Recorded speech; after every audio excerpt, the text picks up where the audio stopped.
दोस्तों नमस्कार। भारतीय जनता पार्टी मौजूदा दौर में अपने शीर्ष नेतृत्व के साथ पिछले 9 सालों से तो काफी कंफर्टेबल दिखाई दे रही थी, बेहद आरामदायक स्थिति में दिखाई दे रही थी। लेकिन अब हालात बदलते हुए नजर आ रहे हैं, बल्कि इतने बदलते हुए नजर आ रहे हैं जिसके कई उदाहरण आप देख सकते हैं कि सत्ता में बैठे हुए लोग, सत्ता के शीर्ष पर बैठे हुए लोग किस प्रकार से अपनी सरकार की कमजोरियों को दबाने के लिए पूर्व की सरकार की के कामों को गिनाते हुए नजर आते हैं कि कब किसने कहां हमला किया, कब किसने क्या किया, यह नौबत आ गई है। लेकिन इसके साथ ही कुछ और चीजों के दर्शन अभी आपको हो रहे हैं। संभवतः पिछले 9 सालों में कभी नहीं देखा गया होगा कि चुनावी माहौल में चुनावी टास्क देने के लिए देश के प्रधानमंत्री नरेंद्र मोदी ने भारतीय जनता पार्टी के सांसदों की क्षेत्रवार बैठकों में हिस्सा लिया हो। कभी पश्चिमी उत्तर प्रदेश हरियाणा के लोगों की बैठक, कभी पूर्वी उत्तर प्रदेश के सांसदों की बैठक, कभी बिहार झारखंड के सांसदों की बैठक, कभी मध्य प्रदेश छत्तीसगढ़ की बैठक। इसी प्रकार से कई अलग अलग बैठकें आयोजित हुई है। क्षेत्रवार सांसदों की बैठक ली गई है और क्षेत्रवार उन्हें टास्क दिए गए हैं। यानी इस चुनाव का चरित्र राष्ट्रीय चुनाव होने के बावजूद राष्ट्रीय नहीं रह गया है और भारतीय जनता पार्टी की तमाम कोशिशें इस चुनाव को नेशनल इलेक्शन बना पाने में खुद को नाकामयाब दिख रही है। अभी से उसका अंदेशा हो चला है। लिहाजा भारतीय जनता पार्टी ने तमाम तरह के टास्क अपने सांसदों, अपने जिलाध्यक्षों, अपने प्रवक्ताओं अलग अलग बैठकों में दिए जाने शुरू कर दिए हैं। किसी को कहा जा रहा है कि जो स्थानीय स्तर के सोशल मीडिया ग्रुप्स हैं उनके साथ दोस्ताना संबंध बनाए, किसी को कुछ और टास्क दिया जा रहा है, किसी को कहा जा रहा है कि इंडिया गठबंधन को घमंडिया कहकर संबोधित करें। यानी अमर्यादित आचरण की एक औपचारिक ट्रेनिंग मौजूदा दौर में सत्ता के शीर्ष पर बैठे हुए लोगों के द्वारा अपनी पार्टी के कार्यकर्ताओं और नेताओं को दी जा रही है। और दोस्तों, ऐसी ट्रेनिंग जब दी जाती है तो इस ट्रेनिंग को किस बात का संकेत माना जाए? स्वाभाविक है कि घबराहट का संकेत है। स्वाभाविक है कि मौजूदा दौर में आम जनता के जनाक्रोश से सत्ता को उपजे हुए, सत्ता में बैठे हुए लोगों को जो डर दिखाई दे रहा है, उस डर की सार्वजनिक अभिव्यक्ति है। लेकिन इन सब के बीच इंडिया की बात हम जितनी भी करें, एनडीए की बात हम जितनी भी करें, हकीकत यही है कि कुछ राज्य हिंदुस्तान में ऐसे हैं जहां न तो इंडिया भाजपा की मदद, न तो इंडिया कांग्रेस की मदद करने जाएगा और न ही एनडीए भारतीय जनता पार्टी की मदद करने के लिए सामने आएगा। और आज इन्हीं में से दो राज्यों की हम चर्चा कर रहे हैं, जिन दो राज्यों के बूते भारतीय जनता पार्टी की सरकार इस बार बनेगी या नहीं बनेगी, यह तय हो जाएगा। ये दो राज्य तय कर देंगे कि सरकार एनडीए की भी बना सकने लायक भारतीय जनता पार्टी बचेगी या वाकई उसे अगले 5 साल के लिए ट्रेजरी बेंच की जगह विपक्षी बेंचों पर बैठना पड़ जाएगा। और इन दो राज्यों की चर्चा के पहले मैं आपको यह भी बता दूं कि इनकी चर्चा हम क्यों कर रहे हैं। दरअसल इनकी चर्चा हम इसलिए कर रहे हैं कि 5-6 ऐसे राज्य हैं जहां पिछली बार भारतीय जनता पार्टी बहुत अच्छा परफॉर्म कर रही थी, लेकिन इस बार उसके हालात खराब है और साफ साफ दिखाई दे रहा है कि तकरीबन 100 सीटों का घाटा भारतीय जनता पार्टी को इन 6 राज्यों से होने जा रहा है। 6-7 राज्यों से आप हिमाचल प्रदेश की बात करें, भारतीय जनता पार्टी 2 चुनाव से क्लीन स्वीप कर रही है। हरियाणा की बात करें, Bharatiya Janata party clean sweep कर, पिछली बार बीजेपी ने किया था 10 में 10 सीटें जीती थी। आप बिहार की बात करें, एनडीए ने पिछली बार कमोबेश क्लीन स्वीप किया था, 40 में 39 सीटें जीती थी। जिस बंगाल में भारतीय जनता पार्टी का बहुमुश्किल खाता खुलता था, वहां भारतीय जनता पार्टी 18 सांसद जिता के ले गई। जिस छत्तीसगढ़ में भारतीय जनता पार्टी विपक्ष में होने के बावजूद पिछली बार 9 सीटें जिता कर ले गई, 11 में 9 सीटें। जिस कर्नाटक में भारतीय जनता पार्टी ने 28 में 25 लोकसभा सीटें जीती। जिस महाराष्ट्र में उद्धव ठाकरे जैसे मजबूत अलायंस पार्टनर के साथ मिलकर भारतीय जनता पार्टी ने लगभग सफाया कर दिया विपक्ष का, 48 में 41 सीटें जीती। तो इन राज्यों में भारतीय जनता पार्टी की हालत बेहद खराब है। लिहाजा जब इन राज्यों में भारतीय जनता पार्टी की हालत खराब है, दिल्ली में सीटें घटने की संभावना है, लद्दाख और चंडीगढ़ की सीट हारे जाने की संभावना बन रही है, तेलंगाना में खाता खोलने के लाले पड़ गए हैं जहां पिछली बार 4 सीटें थी। तो मौजूदा दौर में जो 2 मजबूत किले हैं, उन 2 मजबूत किलों की चर्चा कर लें कि कम से कम भारतीय जनता पार्टी को 200 तक का आंकड़ा भी हासिल होगा या नहीं होगा, 180-90 का आंकड़ा भी हासिल होगा या नहीं होगा, ये यही 2 राज्य तय करेंगे। और आप सोच रहे होंगे कि मैं जिन दो राज्यों की चर्चा करने जा रहा हूं वो दो राज्य उत्तर प्रदेश और गुजरात होंगे। जी नहीं, उत्तर प्रदेश और गुजरात की चर्चा मैं नहीं कर रहा। उत्तर प्रदेश के बारे में अभी बहुत कुछ कहना जल्दबाजी होगी, क्योंकि जब तक इलेक्टोरल अलायंस शेप नहीं ले लेगा, जब तक एक आधिकारिक स्वरूप इंडिया गठबंधन का उत्तर प्रदेश में सामने नहीं आ जाएगा, तब तक हम उत्तर प्रदेश पर कोई भविष्यवाणी नहीं करेंगे। गुजरात प्रधानमंत्री का गृह राज्य है। प्रधानमंत्री नरेंद्र मोदी अपने गृह राज्य में अंततः भावना प्रधान राजनीति खेलने पर मजबूर हो जाएंगे, ये बात सबको पता है। लिहाजा हम गुजरात की भी चर्चा नहीं कर रहे हैं। तब सवाल उठता है कि आखिर किन दो राज्यों की चर्चा आज हम करने जा रहे हैं। तो चलिए, इन दो राज्यों में हम सबसे पहले चलते हैं राजस्थान। जी हां, 25 लोकसभा सीटें और 25 की 25 लोकसभा सीटें पिछली 2 बार से भारतीय जनता पार्टी के पास जा रही है। पिछली बार विधानसभा में कांग्रेस पार्टी को जीत मिली, सरकार बनी, बहुमत के साथ सरकार बनी, लेकिन बहुमत के साथ सरकार बनने के बावजूद मुख्यमंत्री कांग्रेस पार्टी का खाता तक लोकसभा में नहीं खुलवा सके।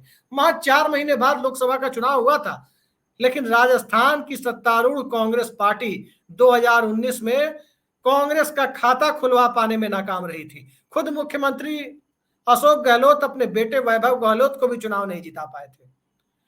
तो राजस्थान में अब जो परिस्थिति दिख रही है, इस बात में कोई शक नहीं है, दूर दूर तक इस बात से इनकार नहीं किया जा सकता कि अशोक गहलोत ने लोकसभा चुनाव की नाकामी के बाद कम से कम विधानसभा चुनाव में कांग्रेस को अपनी सरकार की नीतियों की वजह से, अपने कामकाज की वजह से विधानसभा चुनाव के लिए कम से कम मुकाबले में लाकर खड़ा कर दिया है। ओल्ड पेंशन स्कीम की घोषणा की, दूसरी कल्याणकारी योजनाओं की घोषणा की, सस्ते सिलेंडर देने शुरू किए, और इन सब के बीच 50 तक पहुंचा दी राजस्थान में जिलों की संख्या। यानी जो लोकल लेवल पर जो डिमांड्स थी अलग अलग जिले बनाने की, चाहे वो किसी भी इलाके में हो, उन जिलों को बनाकर अशोक गहलोत ने एक तीर से कई निशाने साधने की कोशिश की। स्वाभाविक है, अशोक गहलोत ओबीसी समाज से आते हैं, अशोक गहलोत माली समाज से आते हैं, और ओबीसी समाज से आने के बाद जब भी विधानसभा का चुनाव होता है, राजस्थान के विधानसभा चुनाव में नरेंद्र मोदी की उस अपील को अशोक गहलोत राजस्थान में फीका कर देते हैं कि मैं पिछड़ा हूं, मैं नीची जाति का हूं। इस तरह की शब्दावली का प्रयोग जो नरेंद्र मोदी करते हैं, उस अपील को विधानसभा चुनाव के मामले में वो फीका कर देते हैं। कारण ये होता है कि विधानसभा चुनाव में मतदाताओं को, ओबीसी वर्ग को ये पता होता है कि नरेंद्र मोदी राजस्थान आकर मुख्यमंत्री बनने नहीं जा रहे हैं, लिहाजा यहां कोई मुख्यमंत्री बनने जा रहा है तो पिछड़े वर्ग से आने वाले अशोक गहलोत ही बनने जा रहे हैं। यह समुदाय बीजेपी के पीछे खड़ा हो जाता है। लेकिन यही अशोक गहलोत सत्ता में आने के बाद अपने कोर वोटर को, जो वोटर अशोक गहलोत के नाम से नाम की वजह से कांग्रेस पार्टी को वोट देता है, खासकर 2014 के बाद से, वो वोटर लोकसभा चुनाव में नरेंद्र मोदी के साथ शिफ्ट कर जाता है, क्योंकि तब उसे प्रधानमंत्री चुनना होता है। जब ओबीसी मुख्यमंत्री चुनना होता है, तब वो वोटर सीधे सीधे अशोक गहलोत के साथ खड़ा हो जाता है, और जब ओबीसी प्रधानमंत्री चुनने की बात आती है, तब वो अशोक गहलोत का साथ छोड़कर नरेंद्र मोदी के साथ खड़ा हो जाता है। लाख कोशिशें अशोक गहलोत कर लें, लोकसभा में अशोक गहलोत सीटें नहीं दिला सकते। तो कांग्रेस पार्टी को आखिर राजस्थान में करना क्या चाहिए? कांग्रेस पार्टी ने एक खेल कई बार किया है। आपको याद होगा 2005 के विधानसभा चुनाव जो हरियाणा में हुए थे, कांग्रेस पार्टी ने भजन लाल को अघोषित तौर पर ही सही चेहरा बनाया था, लेकिन चुनाव होने के बाद दिल्ली से फरमान गया और भूपेंद्र सिंह हुड्डा को मुख्यमंत्री पद की शपथ दिला दी गई। और भजन लाल नाराज हुए, स्वाभाविक था उनका नाराज होना, लेकिन भूपेंद्र सिंह हुड्डा को शपथ दिलाने का नतीजा ये रहा कि अगले लोकसभा चुनाव में भी राजस्थान में कांग्रेस पार्टी ने बड़ी सफलता दर्ज की। ठीक यही काम अच्युतानंदन को अघोषित तौर पर ही सही, यूं कहे कि काफी हद तक घोषित तौर पर केरल में सीपीएम ने चेहरा बनाया, एलडीएफ ने अपना चेहरा बनाया, लेकिन विधानसभा चुनाव के बाद पिनराई विजयन को मुख्यमंत्री बना दिया गया। और पिनराई विजयन को मुख्यमंत्री बनाने के साथ साथ सीपीएम ने यह सुनिश्चित कर दिया कि वो केरल की परंपरा को तोड़ने जा रहा है, और उसने रोटेशन की परंपरा को पिछले विधानसभा चुनाव में तोड़ दिया। अशोक गहलोत भी इस बार अपने नाम के सहारे तोड़ देंगे, लेकिन कांग्रेस पार्टी को असली राजनीति विधानसभा चुनाव के बाद करनी होगी।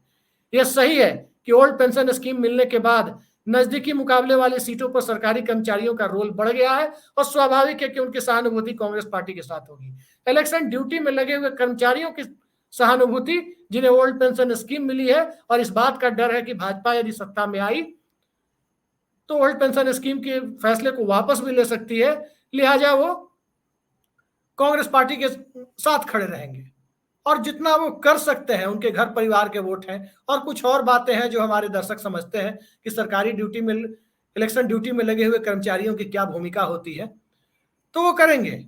इस बात की पूरी संभावना है। सत्ता मिल जाएगी कांग्रेस को, लेकिन सत्ता मिलने के बाद हिंदुत्व की राजनीति, सांप्रदायिकता की राजनीति को तोड़ने के लिए जो असली खेल कांग्रेस पार्टी के द्वारा खेले जाने की जरूरत है, ताकि लोकसभा चुनाव में भारतीय जनता पार्टी को 25 से 5-6 पर सिमटाया जाए, तो वो खेल खेलने के लिए कम से कम विधानसभा चुनाव तक के लिए या आगे के लिए भी अशोक गहलोत से मुक्ति पानी होगी। और न सिर्फ अशोक गहलोत से मुक्ति पानी होगी, बल्कि 3-4 जिलों के नेता माने जाने वाले सचिन पायलट से भी मुक्ति पानी होगी।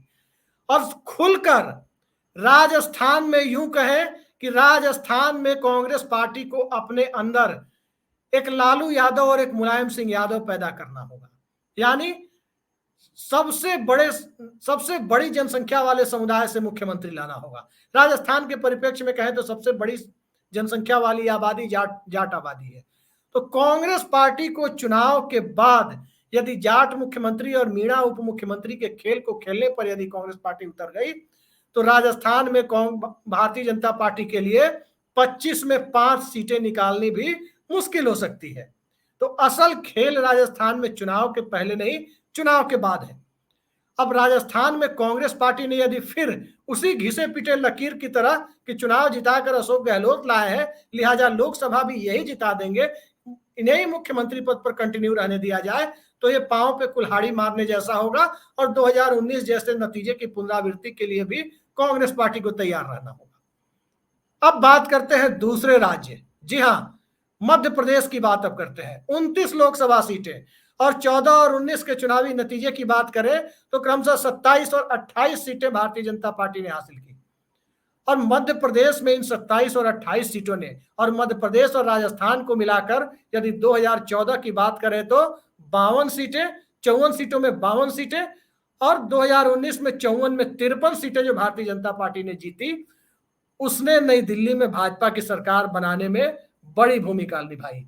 और अभी जो मैंने आपको बताया कि 7-8 राज्यों में भारतीय जनता पार्टी की हालत बेहद खराब है, तो उन परिस्थितियों में जब भारतीय जनता पार्टी खुद अभी 200-210 के आंकड़े तक पहुंचती हुई दिख रही है, यदि इन 2 राज्यों में विधानसभा चुनाव जीतने के बाद कांग्रेस ने खेल कर दिया तो भारतीय जनता पार्टी 150-60 पर भी सिमट जाए तो कोई आश्चर्य नहीं होना चाहिए। और यह बात मैं इसलिए कह रहा हूं क्योंकि मध्य प्रदेश में भी पिछली बार कांग्रेस पार्टी ने सरकार बनाई थी, कमलनाथ मुख्यमंत्री बने थे, लेकिन कमलनाथ मुख्यमंत्री बनने के बाद राज्य की 29 में से सिर्फ 1 लोकसभा यानी अपने बेटे को जिता पाए थे। कारण क्या था? कारण सबसे बड़ा यह है कि मौजूदा दौर में एक बहुत ही स्पष्ट फॉर्मूला है कि यदि सांप्रदायिकता की राजनीति को रोकना है तो जातीय चेहरे खड़े करने होंगे। सामुदायिक चेहरे ही सांप्रदायिकता की राजनीति को रोक सकते हैं। और कांग्रेस पार्टी खत्री समाज, जिसकी बेहद कम आबादी, संभवतः 1% आबादी भी मध्य प्रदेश में नहीं है, उस खत्री समाज से मुख्यमंत्री ला करके भारतीय जनता पार्टी को और नरेंद्र मोदी को अपना मैजिक चलाने के लिए पूरा खुला मैदान उपलब्ध करा दिया था लोकसभा चुनाव में, और जिसका फायदा बीजेपी ने कांग्रेस की सरकार होने के बावजूद मध्य प्रदेश में उठा लिया। आज भी परिस्थितियां यही है। कमलनाथ चेहरे हैं, बेशक कमलनाथ के चेहरे पर और कमलनाथ के चेहरे पर कम राज्य की सरकार की एंटी इनकम्बेंसी के खिलाफ एक वोट भारतीय जनता पार्टी के खिलाफ कांग्रेस को मिलता हुआ दिख रहा है। पूरी संभावना दिख रही है कि कांग्रेस पार्टी की सरकार भी बन जाए। जो राज्य के अलग इलाकों से खबरें आ रही हैं, कई लोग तो कह रहे हैं कि भाजपा 55 से लेकर के 60 सीटों के बीच भी सिमट सकती है।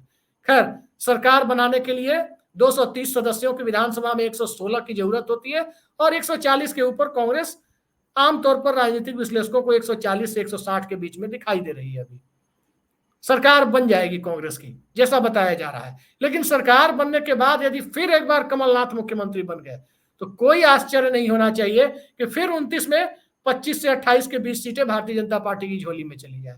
क्योंकि लोकसभा चुनाव में जब कांग्रेस पार्टी ने स्पष्ट कर दिया है, कमोबेश स्पष्ट है कि कांग्रेस पार्टी प्रधानमंत्री पद के लिए अपनी परंपरा के अनुरूप चलते हुए कोई चेहरा सामने नहीं रखेगी, बल्कि अपनी उस ट्रेडिशन को निभाएगी कि सांसदों को चुनने का मौका दिया जाएगा। तो जब आप भारतीय जनता पार्टी की चेहरे की सियासत के सामने ये खेल खेलना चाहते हैं, तो ये खेल खेलने के लिए राज्य में मजबूत छत्रप होने चाहिए। राज्य में सामुदायिक आधार पर इन्फ्लुएंशियल वोटर को एक साथ जोड़ के रखने वाला छत्रप होना चाहिए। तो उस परिस्थिति में मध्य प्रदेश में जो हालात है, या तो कांग्रेस पार्टी राजपूत समुदाय से मुख्यमंत्री बनाए या फिर आदिवासी समाज से मुख्यमंत्री बनाए, तभी जाकर के खेल हो सकता है कि या तो आदिवासी मुख्यमंत्री, राजपूत उप मुख्यमंत्री, या राजपूत मुख्यमंत्री और आदिवासी उप मुख्यमंत्री। अब दिग्विजय सिंह बने, अर्जुन सिंह के बेटे बने, कोई ट्राइबल चेहरा बने, लेकिन कमलनाथ के बाहर जाकर के, बियॉन्ड कमलनाथ, कांग्रेस पार्टी को चुनाव जीतने के बाद सोचना होगा। अन्यथा एक बार फिर भारतीय जनता पार्टी को मध्य प्रदेश के खुले मैदान में अपना घोड़ा दौड़ाने के लिए एक बहुत ही सुगम रास्ता मिल जाएगा, और उस रास्ते को उपलब्ध कराने का काम उसी तरह का होगा जिस तरह का 2019 के लोकसभा चुनाव में देखने को मिला था। इस बार चुनाव जीतने के बाद यदि कमलनाथ को ही मुख्यमंत्री बनाया गया, तो तय मानिए कि जो भारतीय जनता पार्टी आज की तारीख में यह दिख रहा है कि भाजपा की सरकार दिल्ली में नहीं बनेगी, तो भाजपा की सरकार तो नहीं बनेगी, लेकिन यदि कांग्रेस ने अशोक गहलोत और कमलनाथ को मुख्यमंत्री के पद पर रिपीट कर दिया, तो भारतीय जनता पार्टी एनडीए की सरकार बनाने में जरूर कामयाब हो जाएगी। इस बात की संभावना काफी हद तक बलवती हो जाती है, खासकर इन दो लोगों के मुख्यमंत्री पद पर रहते हुए। सियासत की एक बहुत बड़ी सच्चाई है, मनमोहन सिंह बहुत अच्छे प्रधानमंत्री हो सकते हैं, बहुत अच्छे प्रशासक हो सकते हैं, लेकिन Manmohan Singh, vote catching ability Manmohan Singh के पास नहीं है कि मनमोहन सिंह वोट दिला सकते कांग्रेस पार्टी को।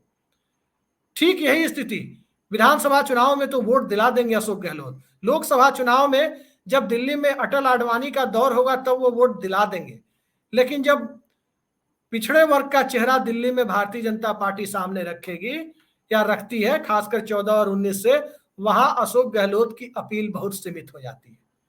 अशोक गहलोत नीतीश कुमार नहीं है जो पिछड़े वर्गों में नरेंद्र मोदी की अपील के बावजूद बिहार में भारतीय जनता पार्टी को एक सीमित रास्ता ही उपलब्ध कराते हैं। अशोक गहलोत की अपनी सीमाएं हैं, अशोक गहलोत बहुत अच्छे कम्युनिकेटर नहीं है।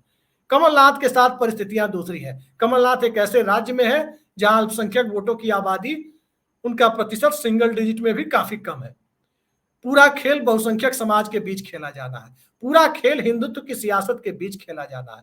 तो जहां 93-94% मतदाता हिंदू समाज से हो, बहुसंख्यक हिंदू हो, बहुसंख्यक समाज से हो, वहां अल्पसंख्यक वोटों के सहारे बहुत बड़ा खेल नहीं हो सकता। बहुसंख्यक वोटों में तोड़ने के लिए हिंदुत्व की, यानी सांप्रदायिकता की राजनीति के खिलाफ सामुदायिकता की राजनीति को आगे बढ़ाने के लिए कांग्रेस पार्टी को मंडलवादी पार्टियों की तरह इन दोनों राज्यों में मुख्यमंत्री बनाना होगा, क्योंकि इन्हीं दो राज्यों में भारतीय जनता पार्टी का भविष्य आगे आने वाले लोकसभा चुनाव में टिका हुआ है। आज भी भाजपा को संभवतः यह लग रहा है कि यदि विधानसभा चुनाव हार भी जाते हैं और अशोक गहलोत और कमलनाथ मुख्यमंत्री बनते हैं, तो लोकसभा चुनाव के लिए गोल्डन अपॉर्चुनिटी उपलब्ध हो जाती है कि चुनाव जीते या हारे, लोकसभा में इनके पास सीटें इन राज्यों से आ जाएंगी।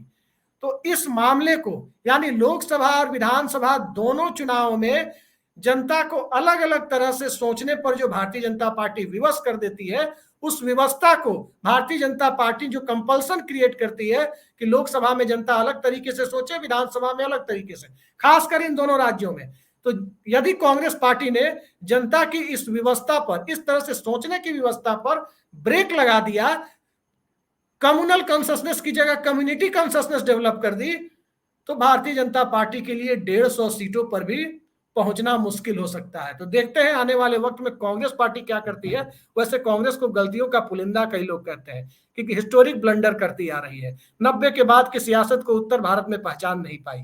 तो इसका सबसे बड़ा लिटमस टेस्ट ये होगा कि उदयपुर चिंतन शिविर में जातिगत जनगणना के समर्थन की बात तो कांग्रेस ने कर दी, कमलनाथ ने आरक्षण बढ़ाने की बात कर दी, अशोक गहलोत ने आरक्षण बढ़ा दिया, लेकिन जब तक आरक्षण बढ़ाने, जातिगत जनगणना की बात करने के अलावा आप एक सामुदायिक चेहरा खड़ा नहीं करेंगे, सांप्रदायिक चेहरे के सामने एक मजबूत सामुदायिक चेहरा खड़ा नहीं करेंगे, तब तक इस सियासत का डिविडेंड, इसका लाभांश हिंदुत्व की राजनीति के ठेकेदार उठाकर ले जाते रहेंगे। इस बात को कांग्रेस पार्टी को समझने की जरूरत है और देखते हैं कांग्रेस कितनी जल्दी समझती है। फिलहाल आज के लिए इतना ही। नमस्कार।